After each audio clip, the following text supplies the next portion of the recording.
Hi friends, special डिशमध्ये आज आपण दिवाळी स्पेशलमध्ये मस्त बिस्किटासारख्या खुसखुशीत लागणाऱ्या शंकरपाळ्या कशा करायच्या याची रेसिपी पाहणार आहोत। चला तर मग व्हिडिओला सुरुवात करूयात। सगळ्यात अगोदर एका पॅनमध्ये आपण अर्धा कप वितळवून घेतलेलं तूप घेत आहोत। हे तूप आपल्याला छान कडकडीत असं गरम करून घ्यायचंय। तूप गरम होत आहे तोपर्यंत एका परातीमध्ये मी अर्धा किलो स्वच्छ चाळून घेतलेला मैदा घेत आहे। या मैद्यामध्ये आता आपण कडकडीत गरम केलेल्या तुपाचं मोहन टाकून घेऊयात। तुपाचं मोहन टाकल्यानंतर सुरुवातीला चमचाचा वापर करून आणि नंतर हाताने व्यवस्थितपणे हे जे तूप आहे ते संपूर्ण मैद्याला आपल्याला लावून घ्यायचंय। तुपाऐवजी तुम्ही तेल किंवा डालडा वापरू शकता, पण त्याचा वापर केल्यामुळे आपल्या ज्या शंकरपाळ्या आहेत त्या खुसखुशीत न होता कडक होतात आणि जेवढे जास्त दिवस जातील तेवढे जास्त त्या कडक होत राहतात। तर तूप सगळ्या मैद्याला व्यवस्थितपणे लावून झाल्यानंतर अशा पद्धतीचा त्याचा मुटका तयार झाला पाहिजे।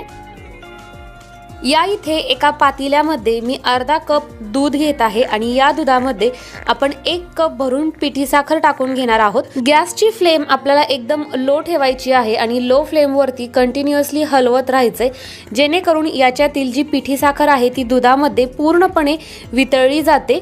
हे दूध आपल्याला खूप जास्त गरम करायचं नाही। साखर वितळली की आपण गॅस बंद करणार आहोत आणि साखरेचं आणि दुधाचं हे मिश्रण आपल्याला पूर्णपणे थंड करून नंतरच याचा वापर करायचा आहे।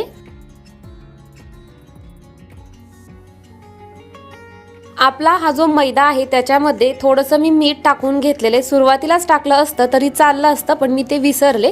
तर मीठ टाकून एकदा ते व्यवस्थितपणे एकजीव केलेले आणि दूध आणि साखरेचं मिश्रण पूर्णपणे थंड करून आता मी याच्यामध्ये ओतून घेते आणि थोड्या थोड्या दुधाचा वापर करून आपल्याला या पिठाचा एक गोळा तयार करून घ्यायचा आहे।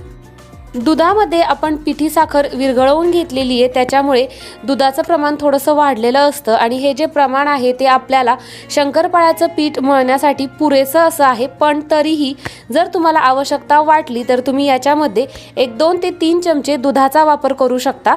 तर या इथे तुम्ही बघू शकता आपला जो पिठाचा गोळा आहे तो मळून तयार झालेला आहे। हा गोळा आता आपण साधारण अर्ध्या तासासाठी झाकून ठेवणार आहोत।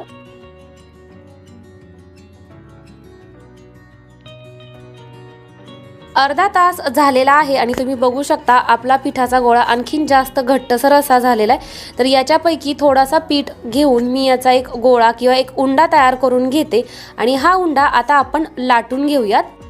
शंकरपाळ्या करताना थोडंसं घट्टसर असंच पीठ मळलं जातं। जर तुम्ही लाटण्यासाठी सोपं होईल म्हणून पातळ पीठ मळलं तर तुमच्या ज्या शंकरपाळ्या आहेत त्या कडक होतील। तर तयार उंड्याची आता मी थोडीशी जाडसर अशी चपाती लाटून घेते। ही चपाती लाटताना आपल्याला खूप जास्त पातळ करायची नाही, तर जाड आकाराचीच ही चपाती आपण लाटून घेणार आहोत।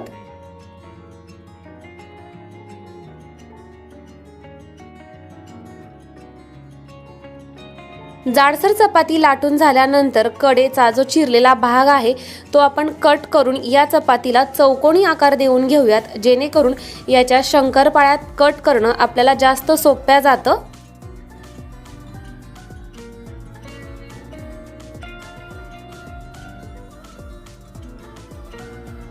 आता मी याच्या शंकरपाळ्या कट करायला घेते। तर तुम्ही बघू शकता मी जी चपाती लाटलेली होती त्याची जाडी अशा पद्धतीने ठेवलेली आहे आणि आता सगळ्या शंकरपाळ्या एकसारख्या आकाराच्या कट करून घेते।